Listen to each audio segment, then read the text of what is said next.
seeing as every single one of you guys on this account are very familiar with the morbid, I already know that most of you know exactly who this guy is, John Wayne Gacy. In case you don't though, this slideshow starts off with an image of 33 young men, and every single one of them have something in common with the man in the second slideshow. They lost their lives to him. So for some context, John Wayne Gacy is one of the most well-known serial killers in America, having a very large crime spree between the years of 1972 to 1978, where he took the lives of around 33 people, possibly even more. Gacy was born back in 1942, the second of 3 children, and like many other serial killers, he did not have a great upbringing. His father was an alcoholic and would constantly mistreat him, and a family friend during his upbringing would also touch him inappropriately.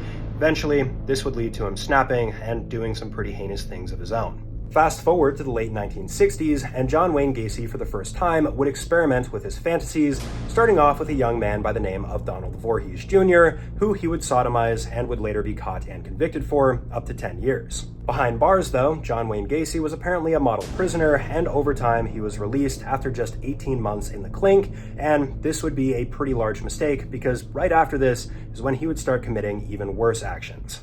Between the years of 1972 to 1975, John would only take the lives of 3 individuals, and the reason I say only is because after this year, he would really ramp it up and kill a lot more people.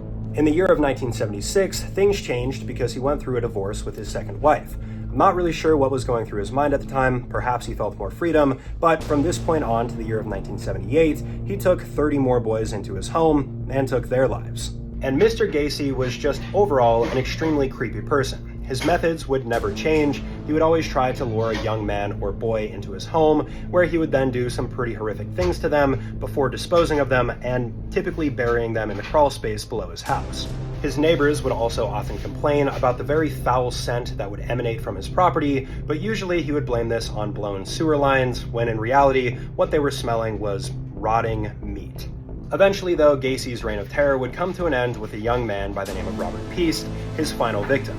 He did the same thing, lured him back to his house, but this time he was in a public location with somebody that knew him, so after he went missing, his family knew exactly where to look for him at John Wayne Gacy's house. After looking at Gacy's resume and the things that he had been caught for previously, police knew that they more than likely had their guy. They obtained a couple search warrants, surveilled him, and eventually he was caught and charged with his crimes and sentenced to death. And in my opinion, probably the creepiest thing about John Wayne Gacy is that in his free time, he liked to dress up as a clown and entertain children, so a lot of people refer to him as the Killer Clown. As always, let me know what you guys think about this case in the comment section below. Drop a comment letting me know what you want to see next. Also, if you guys want to help support me, my Patreon link is in the description below. There's a free and paid option, no pressure. I release videos early there, as well as exclusive content, and I'll see you guys in the next video. Peace out.